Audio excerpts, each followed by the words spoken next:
It's always been the case that women have experienced discrimination in terms of the selection for redundancy. Employers have in the past, and certainly even today, considered that they won't hire a woman of a particular age because she is likely to go on maternity leave, and they just don't want to deal with that effectively. With COVID and the closure of schools, etc., we've had a lot of women who are then juggling work with childcare responsibilities. So what we've seen is that while originally furlough may have been welcomed by a lot of women, as obviously the lockdown, etc., continued, redundancies came into play as businesses find that they couldn't continue to operate. So they then geared towards women who are already furloughed as an easy target to make redundant.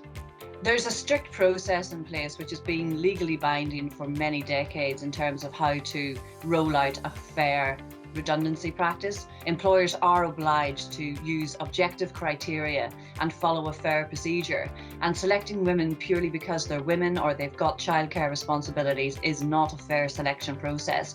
If a woman finds herself in the position whereby she feels she's been unfairly selected for redundancy, she should talk to her manager in the first place, talk to HR, raise a grievance with the company. If this doesn't resolve issues, or if she's just been blanked in terms of getting a response, then talk to ACAS, talk to an employment lawyer, and they will support you dealing with your employer, reaching a settlement if you've been dismissed, and raising an employment tribunal claim if no other resolution can be found.